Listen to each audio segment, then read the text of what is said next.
I'm Paul Sanger from the Finance News Network, and today we're joined by Ausbil equity analysts Stella McMullen and Katerina Diamant.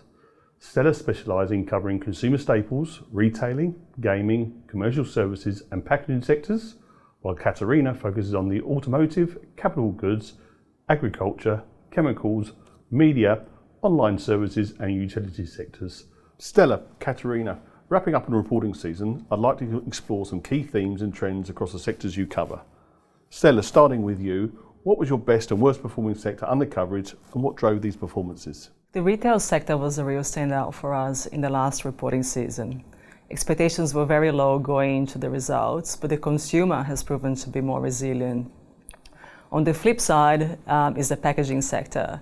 Volume trends have been quite weak across the sector, driven by destocking and a changing consumer behaviour with the reopening of economies. And Katerina, I'd like to hear your perspective on the same question. Thank you. We think that the capital goods sector outperformed in the last reporting season. It is a very diverse sector and there's a few drivers that contributed to this outperformance. I think firstly, looking on a more global scale, we've seen a significant growth in investment into decarbonisation projects. And in addition to this, we have seen a structural undersupply in oil and gas projects, which has led to the majors reinvesting in these type of projects. That has benefited companies such as Worley. More locally, some drivers have been strong production in commodities, as well as growth in investment in infrastructure projects, which has benefited companies such as Seven Group. And underperformance, I definitely think the media sector did underperform in this reporting season.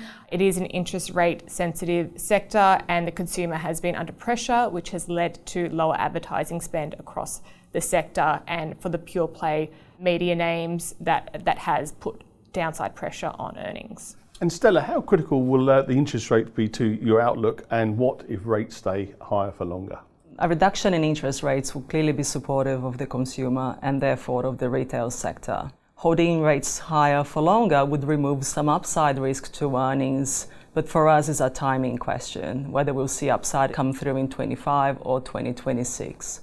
And Katerina, I'm interested to hear your perspectives on the same question. I think echoing Stella's comments on the consumer, I think the media sector is definitely one that is exposed to interest rates, and that does impact the consumer sentiment, which flows into advertising spend by companies. And that's been one of the expenses that was initially cut by large companies as we saw interest rates tick up. Looking forward, I don't think the market has anticipated that rate cut expectations to drive ad market recovery. But on the flip side, I think the downside is mostly priced in, given we've already seen a significant decline in that sector. So going forward, I think when we see interest rate cuts, this will be a sector that cyclically recovers. But again, it comes with a lag. And lastly, could you both discuss of the sectors you cover at Ausbil, which sectors do you see outperforming and underperforming in 24, 25 and why? And maybe we'll start with you, Stella. As we look through 2025 and 2026, we think the retail sector can continue to outperform. We're expecting to see positive earnings revisions in 2025 to be driven initially by tax cuts and then at some stage by rate cuts. On the flip side is the supermarkets or the staple sector. The sector has been under a lot of pressure with very weak volume trends, and we think that's unlikely to change going forward. With sales growth slowing, I think it's going to be difficult to maintain margins, and that can put some downward pressure in earnings relative to expectations and therefore the share price.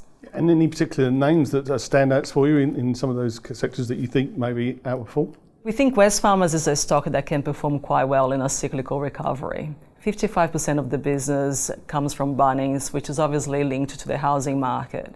And with lower rates, we expect the housing market to pick up, and that should drive positive earnings revisions for the Bunnings segment. Kmart is another part of the business that has done quite well, and we think the market is underestimating the margins profile for the business in a cyclical recovery. With higher sales, we expect margins to expand, and that should drive positive revisions also. Lastly, Officeworks is a business that we think should benefit from the replacement cycle of computers, which will come with an embedded AI capability and therefore higher average selling prices.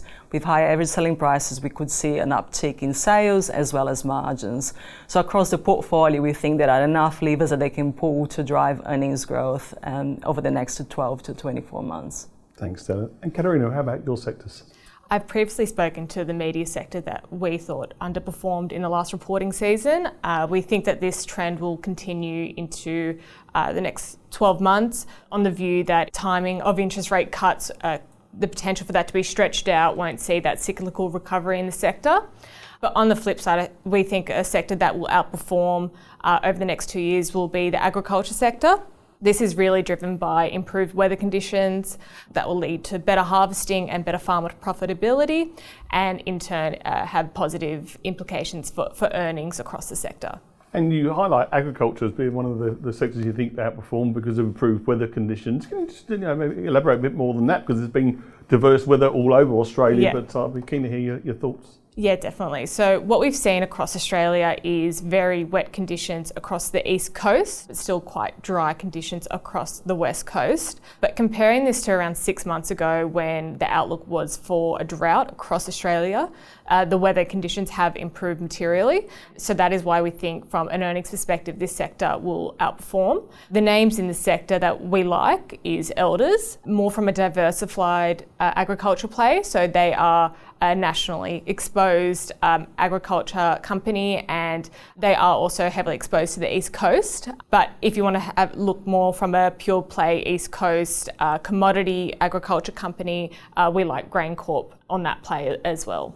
Katerina, Stella, many thanks for sharing your insights today. It's been an absolute pleasure talking to you both. Thank you. Thank you.